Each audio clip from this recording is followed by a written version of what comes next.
Hello, Peter Doran, and welcome to the Kitchen Yard. How are you? Thanks, David. Thanks for. I'm good. Yeah. Feeling pretty good today now. So you've just In good form. you've just released your brand new album called Voices. Can you give us a little bit of info on the the full recording process? And So yeah, I have just put out my newest record, my fifth album, Voices, and let me see, where will I start? It was recorded in Art House Studio in Naas in Kildare with a guy called Halley, and we set about. I kind of showed up to his studio early in maybe February in 2019, I guess. I've got a little bit hazy on years now at this stage after, with this pandemic. It's like you're kind of going, what year was that? And what year do we write off? But yeah, I think it was early 2019. And I'd kind of known Halley a little bit. He's a producer and an artist in his own right, so I was kind of aware of his stuff and like kind of liked where his mind is at as regard producing. I kind of showed up in his studio and just sat down in the live room and just sat down with an acoustic guitar and played him all the songs I had in mind. Just to discuss, was he into it, or would he be interested in doing the project? So he was game, and so from there it was just a matter of kind of organizing time and then talking about what sort of approach we would take with the recordings and sort of personnel who might be around to play on it and who could add to it, and how much should we add to this and what should we add to that. And then we recorded kind of the majority of it there that summer, I guess. That there was 1 week that we took it just a whole block and got a lot of it done. And then, like anything, you take a bit of time and you go back and you listen to what you've recorded and you see what would help embellish this or add to this. And so it kind of went like that. But we tried to, from a recording point of view, we tried to do everything as organically as possible, I guess, and as live as possible.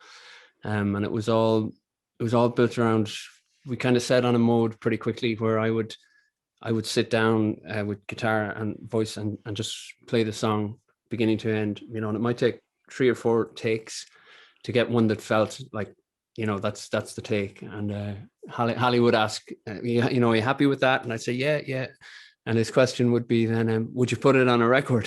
And then the answer is either yes or no. And if it was yes, that would be our starting point, and so, it wasn't a point of kind of layering everything bit by bit. It was kind of like getting the lifeblood of the thing in one go, if possible, and then adding on top of that. And then Lenny, who played kind of drums and bass on a lot of tracks and all the piano and organ, he would then kind of put his layer on next, and with the same to try and get as much of it in as live as possible, and just build it from there. So okay, as regards the recording process, that's how we did it. It's got a great acoustic feel for it. It feels live on it when I listen to it, and I think that's what it is. I think they're structurally all wonderful songs, so melodies, and I don't care what anybody else says. The lyrics are great as well.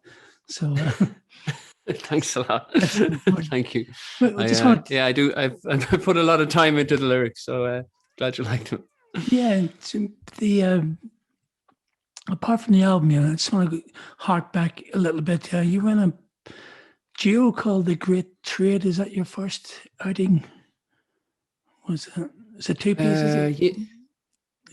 Yeah. So The Great Trade is it's a side project that to me has a huge amount of potential. And there's a bunch of songs written that I think could be a really strong album, and it's with a really good friend of mine called Brian Murphy. But the nature of the thing is, he's involved in other musical projects, and then I'm kind of involved in my own thing. So we kind of get a look at it, every couple of years we'll get really excited about it and go for it and write a bunch of songs. And we started an album that we will hopefully build on. So it's kind of this thing that's just on the sidelines that could be a really beautiful thing if we could just like anything, you need to give it time and attention. Okay, so it's work it's still and love flourishing, and money and all that kind of things. Yeah, so but it's with a really good old friend of mine who also played. Yes, still flourishing. But he's Brian. He featured on the new album as well, and he co-wrote the 4th track on it called "Lady." That kind of started as a great trade song, I suppose, and then somehow we lost interest, or maybe he lost interest in it a little bit, and then I took it away and worked it some more, and ended up putting it on this record.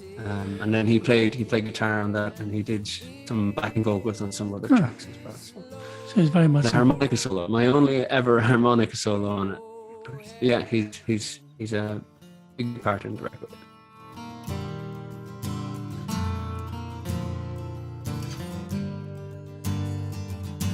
Take that sheet from the piano, they wanna hear you sing.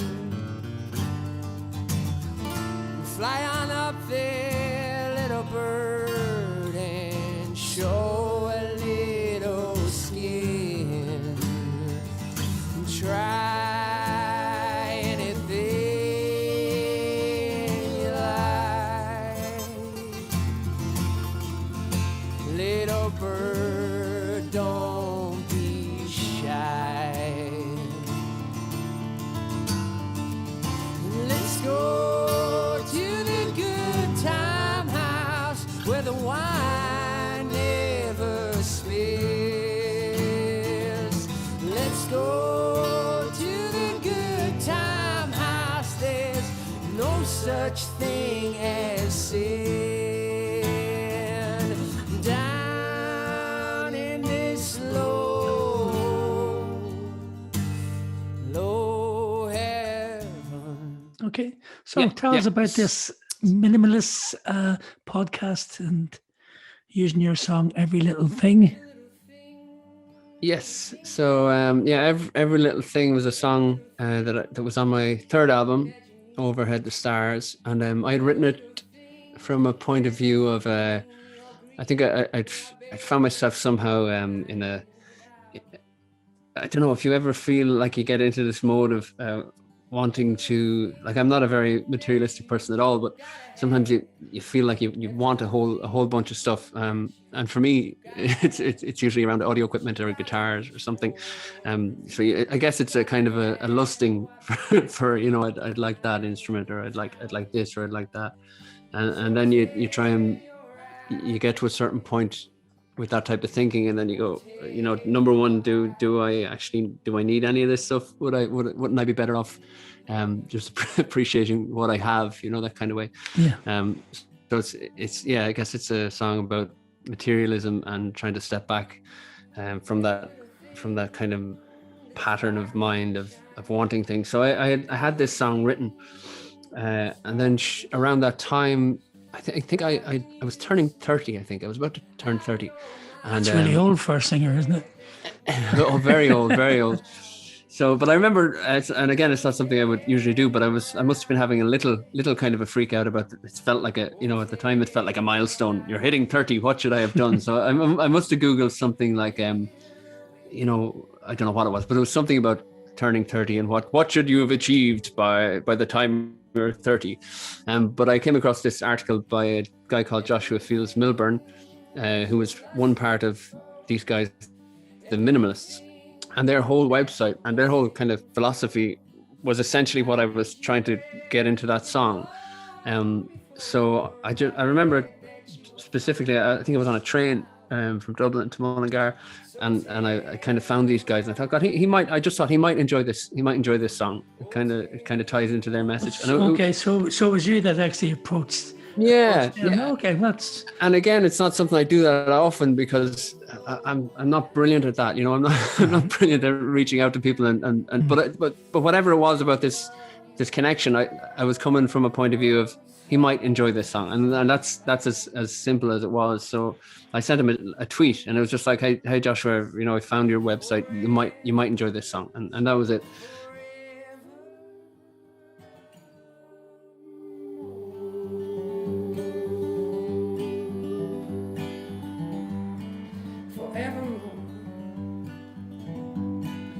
Every little thing that catches your eye, every little thing that catches your eye, it's under your skin and it won't be denied. But I bet that you'll be fine without it.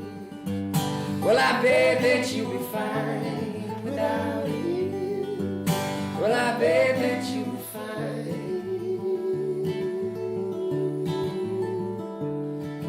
without it.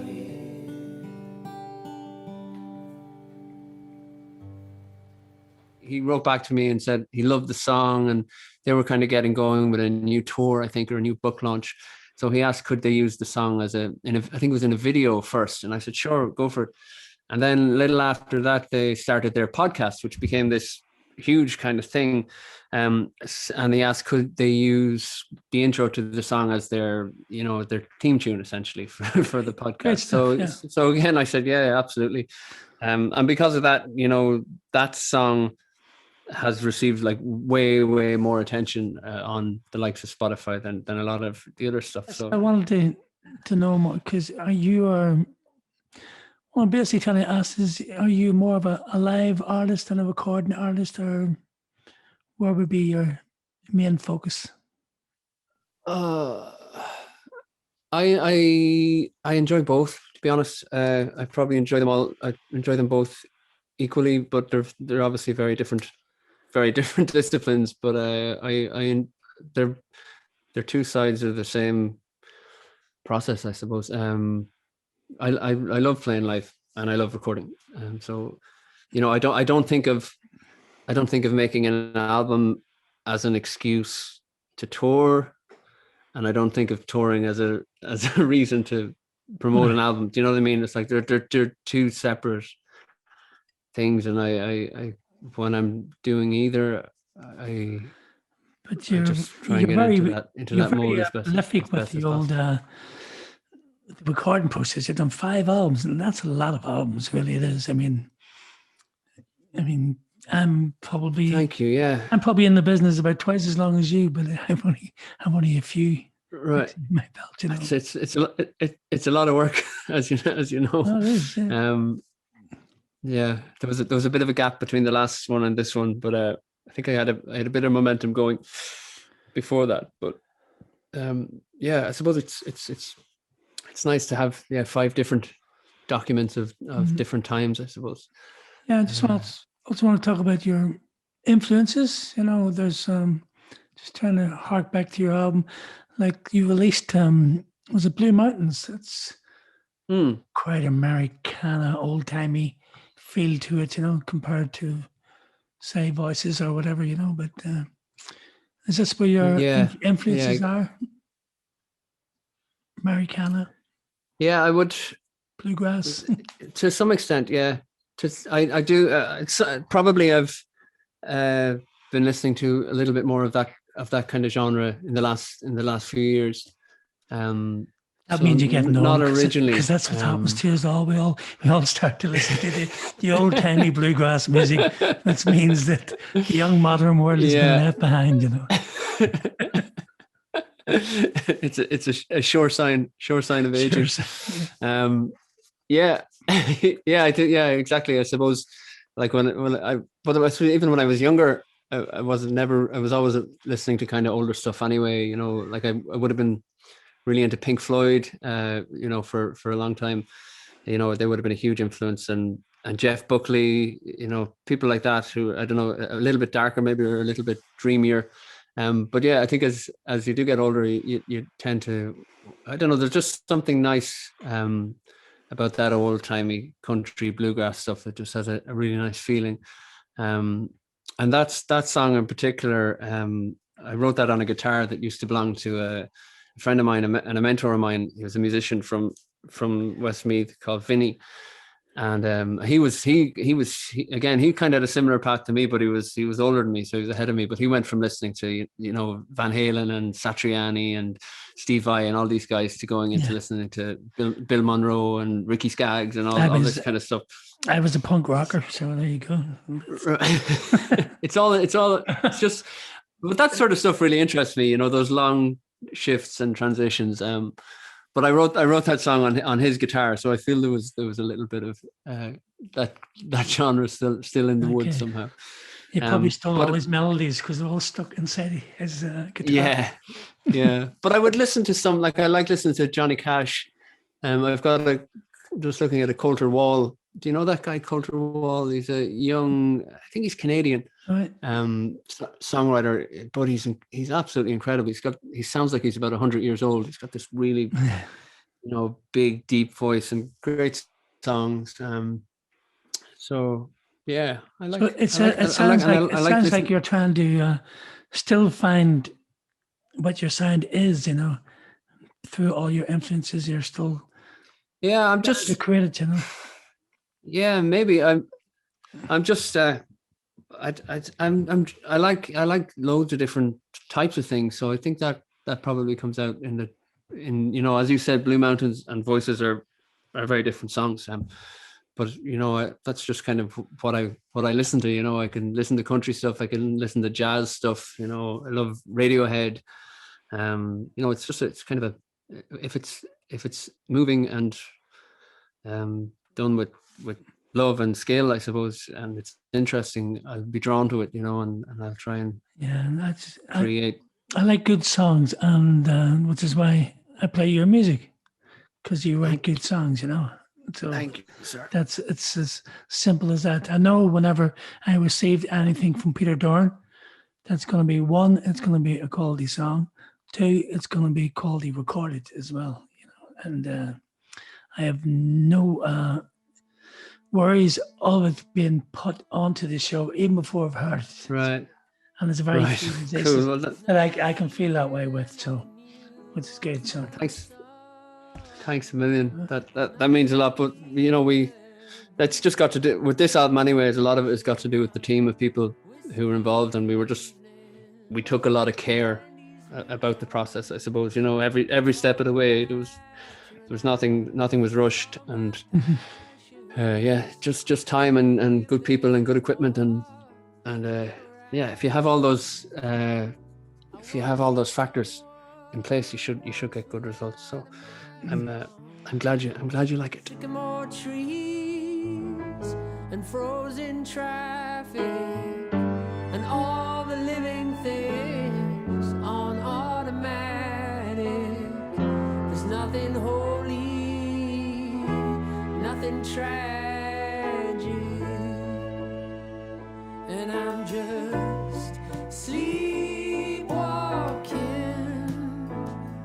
I'm just cheap talking, never really saying anything at all. There's nothing to fight for and no prizes to be won.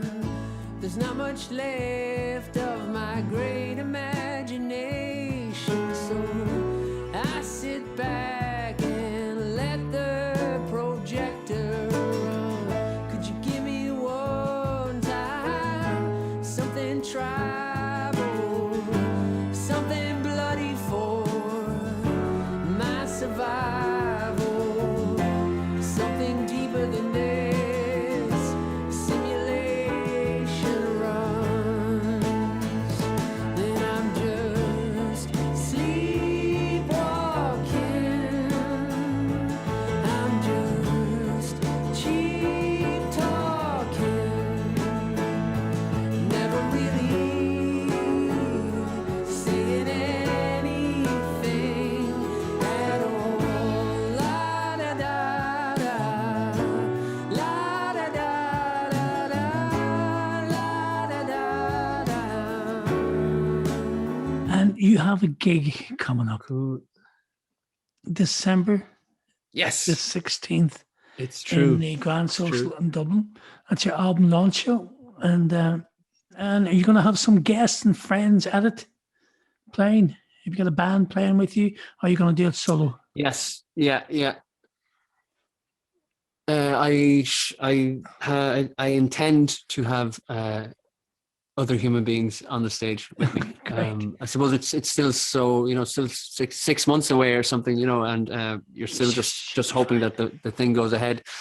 But I think it should be fine. Yeah, we should be good. And I hope I want to do it. I want to do it with a band. So that would be the aspiration. Is this your first? This is going to be your first gig back? Or are you going to try and do something else beforehand? I'd like to put in another few shows beforehand. That would be the plan. It's just talking with a friend of mine yesterday. Because it's an independent thing. You kind of end up, you're doing everything yourself. You know what I mean? So you're talking to, we're like, there's vinyl in production at the minute, and there's CD in production, and so you're trying to, which is fine, but it takes up a lot of time. So now that's more or less, they're all kind of ready to go.